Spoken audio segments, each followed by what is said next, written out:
او یوه قصه درته کوم خاندئ به نه راپورې ستاسو به خوښه شي که نه خو د زړه بوج سپکوم په حقیقت کې اډانه نه وه او نه وي شوي بیا په آخر کې راته ووایه کاذب تورابه داسې قصه وه چې زمونږ یو د لرګي صندوق او د صندوق مخه د لاس په ټوکایي جوړه وه یوه حصه کې یو زنځیر او یو غټ کولپ پروت و هغه صندوق کې به مې مور زمونږ جامې کېښودې او بیا ناڅاپي مې یو ورځ هغه صندوق ولیدو خو چې کتل مې نو د خان کاکا د مال ځای کې و او څه درته ووایم هو به هو زمونږ صندوق و په یوه ساه مې تر خپل کوره ځان راورسو مور ته مې ویلې ادې زمونږ صندوق څه نه دی هغه صندوق یې خو د خان کاکا څاروي ګیا خوري راته مسکی شوه راته ویې ویل لیونیه زویه چې صندوق او په هغې صندوق کې فرق نشته بس دومره فرق دی چې موږ پکې جامې کېږدو زه دا منمه چې هغوی پکې واښه اچوي ورته مې ویلې ادې خبره شوې به یې زموږ د کلي خلک وایي چې سبا اختر دی دې ځل اختر به په زړو جامو کې نه تېروم تا خو ویلي و چې تاله مې جامې کړي دي او یوه رنګینه شان جوړه یې راته وښودله د خوشحالۍ نه په ما یو نه دوه ځلي اختر شو د خوشحالۍ نه په یو ډوله کوره ووتمه له ډېره نازه مې غرهاری د موټر شروع کړو زړه کې مې ویل چې سیالي مې برابره شو اوس په یوه ساه به یې تر لوبغالي پورې ورسېدم ښې ډېرې بڼې مې د کلي په کوڅو کې وکړې لنډه په دا چې د موټر جلب مې بیا راته وکړو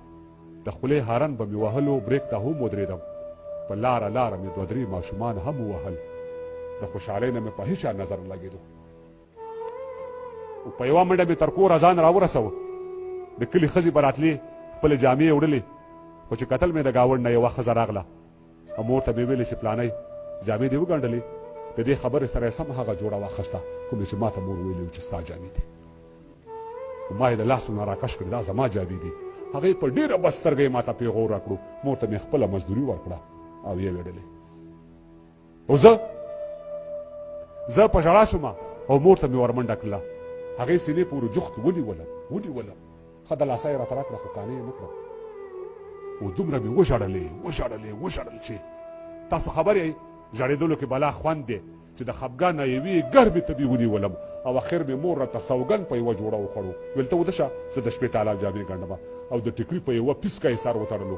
تاسو یقین وکئ بلا مودې تېره شوې خو هغه ښځه مې اوس هم په سترګو ښه نه لګي بیا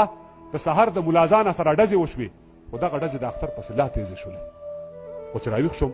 مور مې ناسته وه جامې ګنډلې د ویښېدلو سره سم مې بیا اصرار شروع کړو هغې ویل راته چې صبر وکړه زه صبرېدم چېرته په خپله خبره ټینګ ولاړو شاید چې نور حوصله ورپاتې شوې نه وه او راته معلومه شوه چې خدای ګو دا جامې هم پردی دي او دومره یې ووهلم چې په پرتو خاورو راوغورځېدم بیا ویده شوم او بیا دوباره زه د ملګرو په دې شور راویښ شوم خو چې کتل مې حویلی کې ماشومان ولاړ وو او د اختر په ګلورینو جامو ټول سنبال وو او مور مې ویل ورته چې ودرېږئ مېوه در کوم چې تر کوټې پورې راتله نو ما ځان بیا ویده کړو ولې چې زما په هغې جامو کې ډېر فرق و او کوټې ته راغله د کټوۍ نه د غنمو نینې په خپل پلو کې زر واړولې بیا ووته او زه نور پوه نه شوم خو د مور مې یو خبر واورېده ویلې بچو ګورئ خفه نه شئ زه کونډه یم خو